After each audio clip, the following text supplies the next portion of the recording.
عقیدہ کسے کہتے ہیں اور آپ کی نظر میں یہ جو عقائد ہیں ان کی فہرست کیا ہے؟ میں اس سے پہلے بھی کئی مرتبہ یہ عرض کر چکا ہوں کہ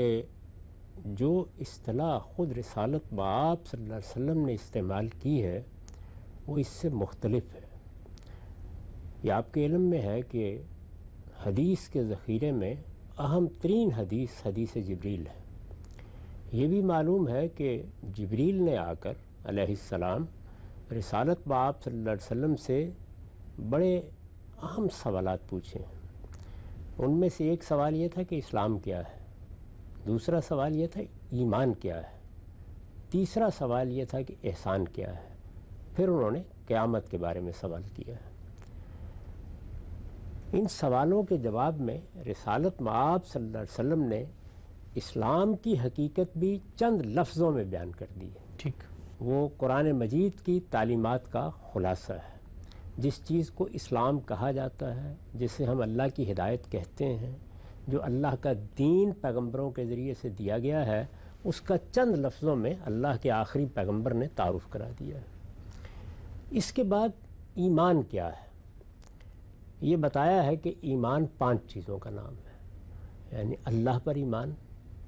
اللہ کے فرشتوں پر ایمان، اس کے پیغمبروں پر ایمان، اس کی کتابوں پر ایمان، اور اس سے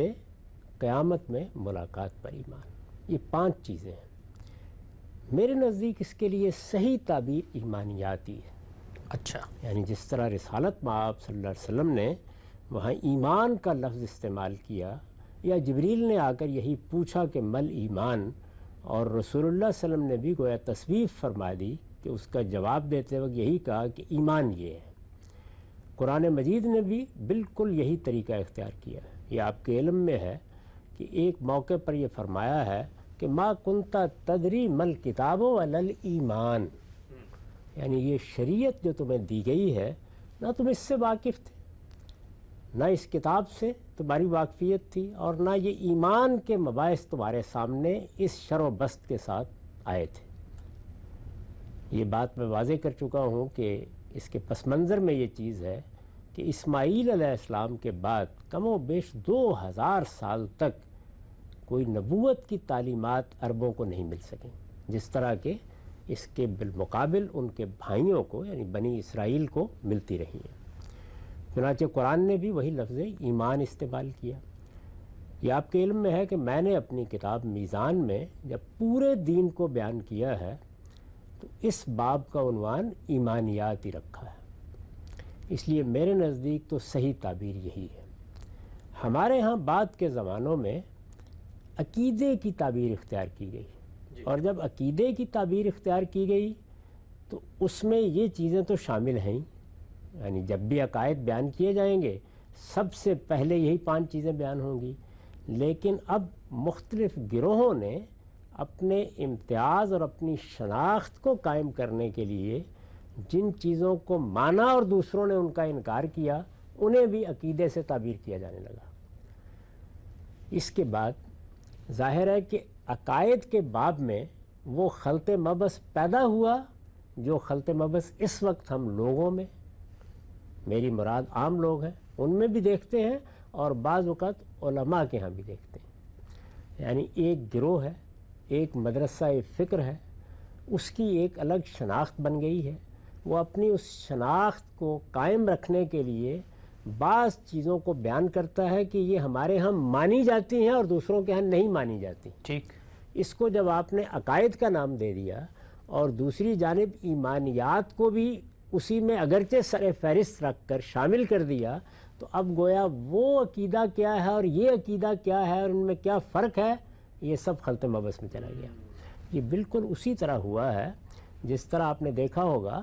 کہ فقہا ایک طرف جب دین کے ماخذ کا تعارف کراتے ہیں تو لفظ سنت استعمال کرتے ہیں، دوسری جانب وہ رسالت مآب صلی اللہ علیہ وسلم نے جن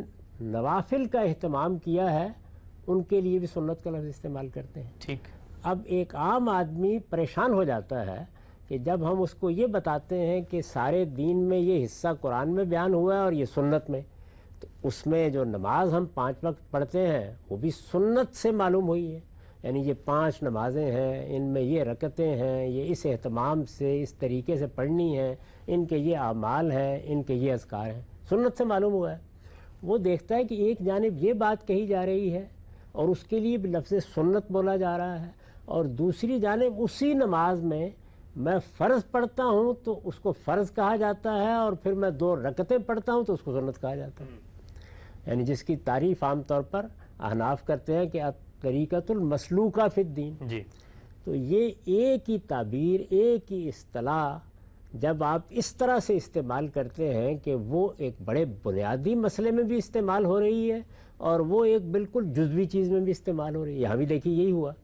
یعنی کہاں یہ بات کہ دین کا ماخذ سنت بھی ہے قرآن کے ساتھ، یا قرآن کے ساتھ ہم دین کو براہ راست دین کے مستقل بالذات احکام تک سنت سے بھی اخذ کریں گے۔ ایک سنت کی وہ حیثیت ہے، اور ایک یہ کہ یہ سنت فرض کے بعد پڑھے جانے والے نوافل کے لیے استعمال ہو گیا۔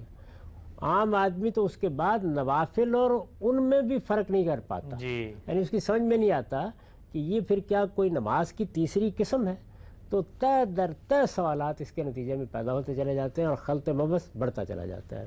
اس لیے بڑی احتیاط کرنی چاہیے اس میں کہ جب کسی بنیادی حقیقت کو بیان کرنے کے لیے کوئی تعبیر اختیار کر لی جائے تو پھر دوسری چیزوں کے لیے یعنی فروعی چیزوں کے لیے اس کا استعمال نہیں ہونا چاہیے۔ یہاں بالکل ایسا ہی ہوا ہے، جب آپ عقائد کی کوئی کتاب کھولتے ہیں، شیعہ اپنے عقائد بیان کر رہے ہوں، اہل سنت اپنے عقائد بیان کر رہے ہوں، وہ اس میں وہ چیزیں تو بیان کریں گے، یعنی اللہ پر ایمان بیان ہوگا، فرشتوں پر ایمان بیان ہوگا، وہ جو 5 چیزیں میں نے بیان کی ہیں، جو رسالت مآب صلی اللہ علیہ وسلم بیان فرمائی ہیں، سب بیان ہوں گی۔ لیکن پھر فروع پر بھی جب اس کا اطلاق کیا جائے گا تو عام آدمی کی سمجھ میں نہیں آئے گا کہ یہ کیا ہوا ہے۔ اس کا دیکھیے ایک بڑا ہی برا اثر یہ پڑا ہے کہ ہمارے ہاں علم کی روایت میں یہ فرق ہمیشہ ملحوظ رکھا جاتا تھا کہ وہ کیا چیزیں ہیں کہ جن کا انکار کر دینے کے نتیجے میں ہم کسی شخص کو ایک دوسری ملت میں داخل کر دیں گے۔ یعنی جیسے یہود میں اور نصارہ میں فرق واقع ہو گیا، ایک ہی جگہ سے اٹھے ہیں نا، یعنی یہ بنی اسرائیل تھے جن میں حضرت مسیح کی پیدائش ہوئی، بعثت ہوئی، اور بنی اسرائیل ہی میں سب سے پہلے ان پر لوگ ایمان لائے۔ ٹھیک، اس لحاظ سے دیکھیے تو اصل میں ایک ہی ملت ہے جس میں یہ نبوت آئی ہے، لیکن بتدریج کیا ہوا کہ بنیادی عقائد میں ایسا فرق واقع ہو گیا کہ اب مسیحی اپنے آپ کو الگ بیان کرتے ہیں، بلکہ الگ مذہب کے طور پر اپنا تعارف کراتے ہیں، اور یہود اپنے آپ کو الگ بیان کرتے ہیں۔ تو یہ چیز اگر چھوٹی چھوٹے معاملات میں بھی ہونے لگ جائے تو تفریق در تفریق کی نوبت آ جائے گی۔ وہ چیزیں جو کسی کو مسلمان بناتی ہیں، جو ایمانیات اللہ نے بیان فرمائے ہیں، جو ایمانیات اللہ کے پیغمبر نے حدیث جبریل میں گن کے بتا دیے، وہ ایمانیات ہیں جو میرے مسلمان ہونے کی بنیاد بنتے ہیں۔ جب میں ان کو قبول کر لیتا ہوں تو میں مسلمانوں کی جماعت میں، انبیاء علیہم السلام کی جماعت میں شامل ہو جاتا ہوں۔ پھر اس کے بعد مجھ سے میرا یہ ایمان کیا تقاضے کرتا ہے، وہ پھر اسلام ہے، وہ بیان کیے جاتے ہیں۔ اب ان کے بارے میں اگر یہ بحث پیدا ہو جائے کہ کسی نے ان میں سے کسی چیز کو چھوڑ دیا ہے، انکار کر دیا، وہ فرشتوں کو نہیں مانتا یا وہ کتابوں کو نہیں مانتا، تو وہ اپنا کوئی الگ دین مذہب اختیار بھی کر لے گا۔ اور آپ دیکھ لیجئے اس وقت کم و بیش 1400-1500 سال کی تاریخ ہماری بن چکی ہے، اس میں اگر کسی نے ایسا کیا ہے تو اس نے اپنے آپ کو الگ کر بھی لیا ہے، یعنی مجھے یا آپ کو کوئی فیصلہ کرنے کی ضرورت نہیں محسوس ہوئی۔ تاریخی عمل خود بخود اس طرح کے لوگوں کو الگ کر دیتا ہے۔ لیکن اگر آپ عقائد کی فہرست دیکھیں تو وہ تو 5 تک نہیں رہے گی، وہ اس سے بہت آگے بڑھ جاتی ہے، اور وہ جب بہت آگے بڑھ جاتی ہے اور یہ بھی عقیدہ ہے اور وہ بھی عقیدہ ہے، تو اب اگر کسی نے اپنی تحقیق کی بنیاد پر ان میں سے کسی چیز سے انکار کر دیا یا اس سے اختلاف کیا، یا جو تعبیر عام طور پر مانی جاتی ہے اس سے انحراف کیا، تو کفر کے فتوے لگنا شروع ہو جائیں گے، ملت سے باہر کرنے کا حکم لگنا شروع ہو جائے گا۔ جو لوگ بالعموم علم کی روایت سے واقف نہیں ہوں گے، اس سے پہلے کیا 1500 سال میں 1400 سال میں کلامی مباحث رہے ہیں، کیا فقہی احکام رہے ہیں، جلیل القدر اہل علم کس طریقے سے کفر کے مختلف پہلوؤں کو بیان کرتے رہے ہیں. کہاں لفظ کفر بولا جا سکتا ہے لیکن کسی شخص کو کافر نہیں قرار دیا جا سکتا, اس فرق کو بیان کرتے رہے ہیں. سب نگاہوں سے اوجھل ہو جائے گا. اور ہوگا کیا؟ ہوگا یہ کہ پھر اس کے بعد فلاں کے پیچھے نماز نہیں پڑھنی, فلاں مسلمان نہیں رہا, فلاں کی مسجد میں نہیں جانا. یہ تفریق جو ہم دیکھتے ہیں وہ اس کے لازمی نتیجے کے طور پر سامنے آ جائے گی. تو اگر آپ دیکھیے تو اہل تشیع ہوں یا اہل تسنن, یعنی اہل سنت ہوں یا شیعہ ہوں, دونوں کے بارے میں یہ بات طے رہی ہے کہ وہ ایک ہی ملت کے دو گروہ ہیں. ایک ہی ملت کے دو گروہ ہیں. اور جب ملت کی سطح پر, امت مسلمہ کی سطح پر, رسالت مآب صلی اللہ علیہ وسلم پر ایمان لانے والوں کی سطح پر لوگوں کا ذکر ہوگا تو پھر وہ بھی مسلمان ہیں, یہ بھی مسلمان ہیں. ٹھیک. اور مسلمانوں کی جماعتی کی حیثیت سے دونوں کا ذکر کیا جائے گا. دونوں میں سے کسی کے بارے میں بھی کوئی ایسی بات نہیں کہی جائے گی کہ جو اس طرح کی تفریق کا باعث بن جائے.